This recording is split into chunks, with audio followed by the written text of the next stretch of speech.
we are Great Britain. Do not forget, we're Great Britain. Great Britain likes to do things that are difficult, and it likes to be involved in things that are difficult. Only having joined defense projects, Ukraine could win this war.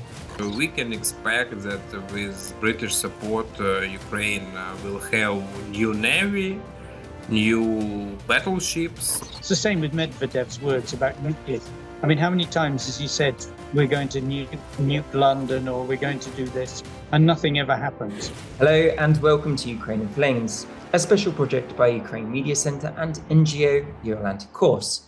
And I'm your host, Matt Wickham. And in today's episode, we discuss Rishi Sunak's visit to Ukraine and what this security cooperation agreement means for Ukraine's future, with experts Yehor Brailian and Glen Grant. On January the 12th, Zelensky met with UK Prime Minister Rishi Sunak, and during this meeting, the leaders signed a security cooperation agreement, the first bilateral agreement of its kind within the joint declaration to support Ukraine among the countries of the G7. If you want to learn more about this subject, please continue watching this video, and don't forget to press subscribe to our channel so you don't miss out on any of our videos in the future. With a distinguished 37-year career in the British Army, Lieutenant Colonel Glen Grant, a long-standing defence expert for the Baltic Security Foundation, explains the three underlying reasons behind UK Prime Minister Sunak's timely visit to Ukraine and the signing of such agreement. Grant asserts that Great Britain thrives on undertaking challenging endeavours and engaging in complex situations, and supporting the underdog is ingrained in the British national character. Let's take a listen. I think there's two or three reasons for Sunak coming to Ukraine at the moment. The first one, and the most obvious one, is internal, which is that it's a political year. There's a British election this year. So it's important that Sunak is seen to be active and seen to be positive. And there is a very strong support in UK for Ukraine. And so it's got good election strength for him actually doing something like this. That's the first thing. The second thing is that we are Great Britain. Do not forget, we're Great Britain. Great Britain likes to do things that are difficult, and it likes to be involved in things that are difficult. And it has a certain history of fighting for the underdog. I mean, we've done this before. We will do it again. It's part of the national character. And so Sunak will be seen to be being extremely weak if he did not actually join in at a time when it's crucial for the country and crucial for Ukraine. So Britain has taken this seriously. And I think the third thing is that Sunak and the British government can see at the moment that there is weakness internationally. That, you know, there are many people, many countries like Germany, which are still, they're positive about what they do, but the result is not positive as much as it should be. And so for him, for Sunak, this is a good time to come. It's a good thing to do, and he's doing it. He will get pretty good support from most of UK.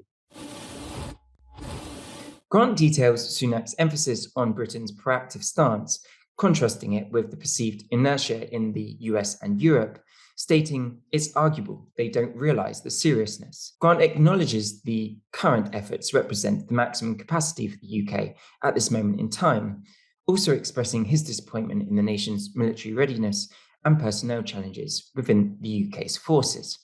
Let's listen to more.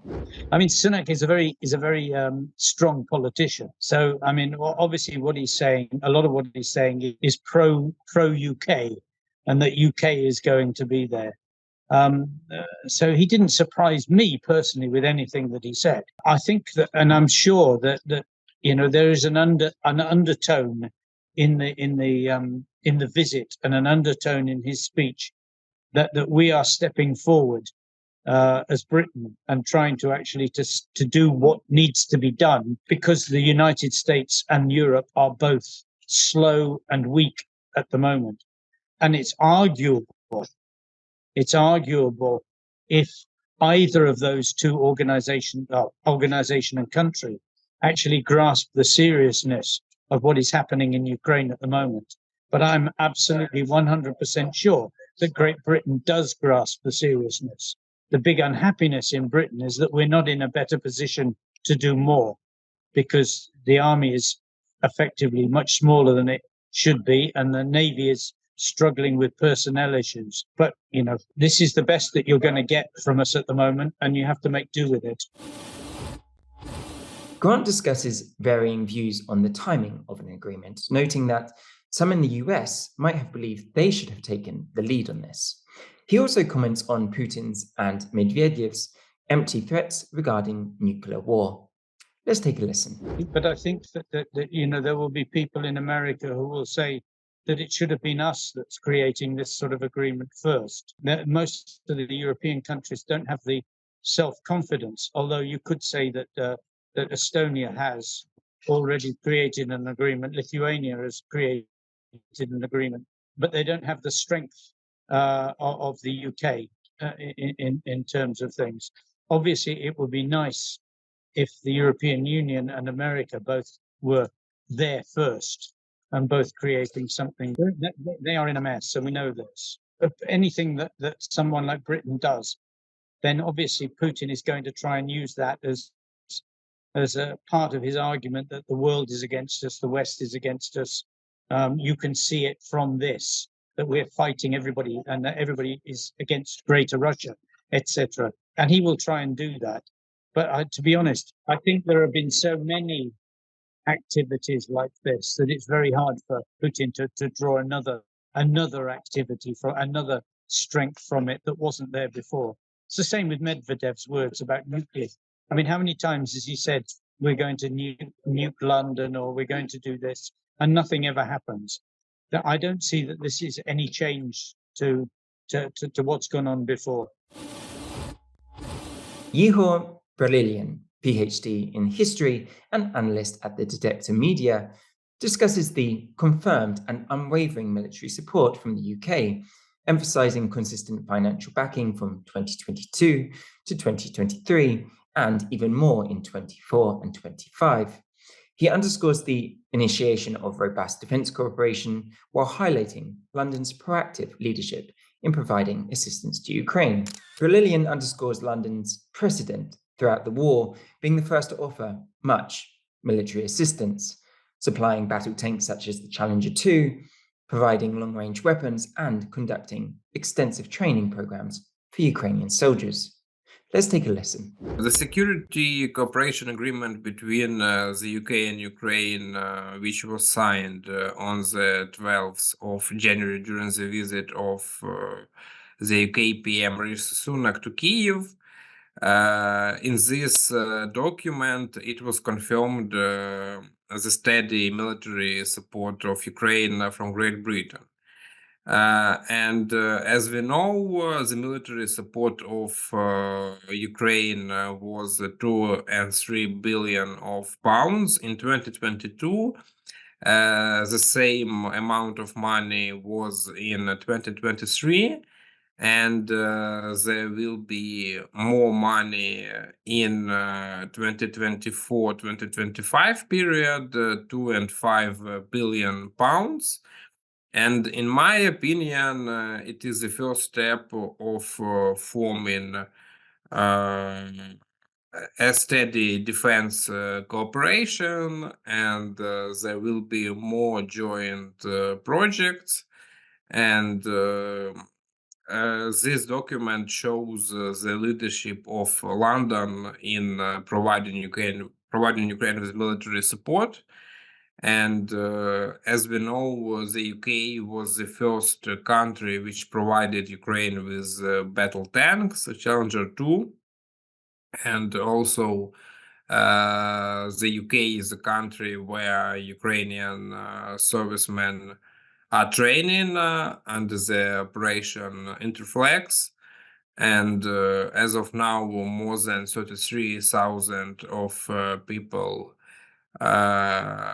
have completed this program, and it's really great that Great Britain became the first country which signed such type of document.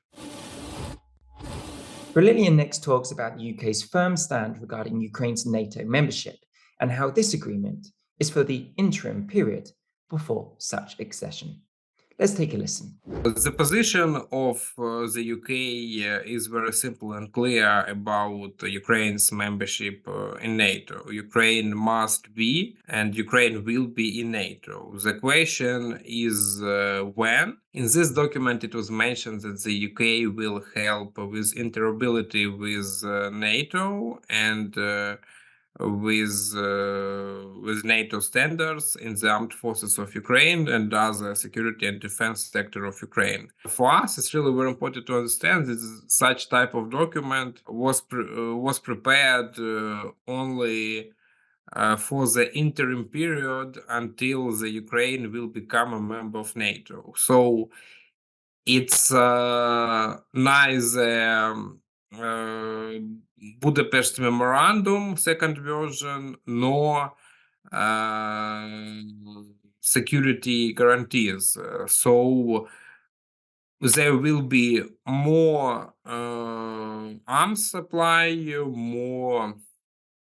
more training, but Ukraine won't get British troops on the ground. Next, Brailian underscores the positive impact on the UK-Ukrainian naval cooperation, anticipating even new ships for the Ukrainian Navy, as agreements on maritime cooperation were signed even before the onset of the full-scale war. Let's take a listen. In this agreement, we've seen more joint projects regarding capabilities development of Ukraine in the maritime security, and it was done even before the full-scale invasion. We remember a memorandum which was signed during the visit of Volodymyr Zelensky to London in October 2020 about maritime cooperation, and we can expect that with British support, Ukraine will have new navy, new battleships, new boats, and for the UK, fleet is a vital part of their army. Britain don't have a lot of land forces army, and therefore fleet remains the main part of its armed forces. And in this regards, we can expect more supply of long-range missiles, and we've had already a good experience of using Storm Shadow in order to destroy Russian positions in the Black Sea, and such type of operations will continue to be, and I would emphasize the role of drones, and there will be a joint program of producing drones with British financial support. And it's really a good start because only having joint defense projects, Ukraine could win this war. You've been watching this special project by Ukraine Media Center and NGO Euro-Atlantic course dedicated to the Russian-Ukrainian war, Ukraine in Flames. In the description under this video, you can find information on how you can help Ukraine fight Russian aggression. If you find our work useful, please like and share this video. Slava Ukraini!